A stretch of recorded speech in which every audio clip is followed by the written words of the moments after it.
What has the EU ever done for us? And how does it affect the countries that join it? Before we can answer these questions, we need to know how the EU has changed over the last 25 years. The year is 1992, when the modern-day European Union was founded. The curtain has closed. The Soviet Union is no more. A shattered Eastern Europe seeks the wealth of the West. The collapse of communism across Central and Eastern Europe, which began in Poland and Hungary, is symbolized by the fall of the Berlin Wall in 1989, a wall that split Germany in two since the end of World War II. The unification of all of Europe began by ending the partition of Germany in 1990, bringing together two Germanys after more than 40 years. This is significant as ever since World War II the economies of Germany and France were in equilibrium. But with the addition of new territory, new resources, new manpower, Germany would soon be the strongest and one of the fastest growing rich economies on the continent. This greatly upset the balance of Europe. Two world wars were started because the world feared and tried to halt Germany's power. The unification of Germany created a nation too powerful to be on equal footing with other European powers, but not powerful enough to lead Europe, leaving us today with a Germany uncertain of its position in the world, where many view her as the giant leading the EU, while in reality having its plans shut down many times, and the people reluctant to take their place among the world powers after the last two world wars. So who is allowed to join the European Union? Up until this moment, there were no clear requirements for joining the EU, and with so many new countries in Europe wanting to join the Union, it was time to make a list. 1. The country must be a democracy with the rule of law, human rights, and protection of minorities. 2. A market economy able to compete with other EU economies. 3. Be able to eventually participate in all EU activities such as the Euro and Schengen. Austria, Sweden and Finland joined the EU in 1995 as they pretty much had everything covered already, but the next enlargement needed more time. Eastern Europe wanted to join the EU, seeing the benefits of having such a giant market open up for trade, not to mention that sweet development fund. And so Estonia, Latvia, Lithuania, Poland, Czechia, Slovakia, Hungary, Slovenia, Romania and Bulgaria began working hard to become free market democracies. Romania and Bulgaria were a bit slower and joined in 2007, but the other 8 countries, as well as Malta and Cyprus, joined the EU in 2004, finally ending the division of Europe decided 60 years ago by the great powers of that time. And in 2013, the newest member joined the EU, Croatia, giving us the 28 members we know today. Over the years, the EU has adopted its own currency, taking the lead in reducing climate change, and is currently reducing roaming charges across the EU. So what is one of the Union's biggest failures? It tried implementing an EU-wide constitution.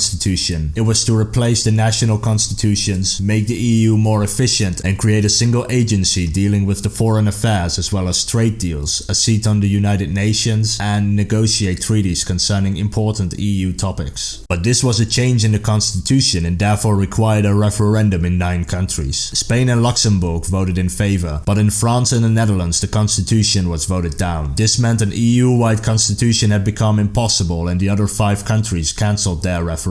And here is where the biggest critique of the EU comes into place. After the people voted down an EU proposal, the leaders of Europe decided that instead of calling it a referendum, they would call it a treaty. And seeing as countries didn't need a referendum to sign a treaty, this treaty came into effect across the European Union. Whether an EU constitution is objectively good or bad, the refusal of the EU to listen to its citizens is what's creating Euroscepticism across the EU today. It is here that we see perfectly the complaints summed up by the likes of Marine Le Pen, Geert Wilders and Nigel Farage. It is no coincidence that Euroscepticism is greatest in these countries. Their Eurosceptic parties formed in the wake of the referendums. So what has the EU ever done for us? If you want to study or do an internship in another EU country, the Union will give you a scholarship to help pay for your expenses. While this isn't enough to cover everything, it does mean that you can gain experience unique to that foreign country, that you can learn a valuable foreign language, that you can learn unique skills from that foreign country. Well, what if I'm not a student? Then your country benefits from unique experience and skills that will develop businesses once those students return. Over 2 million people have thus far benefited from Erasmus, linking European countries together, creating unity and help develop their own countries with unique foreign skills. Secondly, the EU has massive influence in the world. If you are a small country, let's say Malta, and you want to have a trade deal with a big country such as China or the USA to increase trade, well, those big countries are going to ignore you. Yeah, we have more important economies to negotiate with, thanks. But being part of the EU means that you get to benefit from EU trade deals. As one of the largest economies, you get to dictate terms. But small countries have no say in the negotiations. That is not true. All 28 countries of the EU have to agree with any deal the EU makes with foreign countries. So if Malta doesn't agree, the deal can't be put into place and the EU will hammer out an agreement until all 28 countries agree. This is to assure that large economies such as Germany, France or the UK can't have too much power in the Union. But what is in it for the large economies? Well, France might be a large economy, but it is no equal to the USA, China or Japan. This way, being part of the EU means that you get to dictate more terms to large economies and the countries will come to you as you are part of the largest market in the world. On top of that, the EU has a seat on the United Nations, meaning that your country is represented twice in the largest international organization. But the shining example of European progress in recent years? Poland. After the fall of the Soviet Union, Poland and the Ukraine were on equal footing with one another. Similar size economy, similar population, similar resources. Poland chose Europe, Ukraine chose Russia. Poland received massive economic help from the European Union, Ukraine did not. Poland reformed its government and economy, the Ukraine did not. Now, 25 years later, the average Pole earns 3 times as much as the average Ukrainian. Poland's economy is now 3 times larger than that of the Ukraine, and the rest of the EU countries earn over $140 billion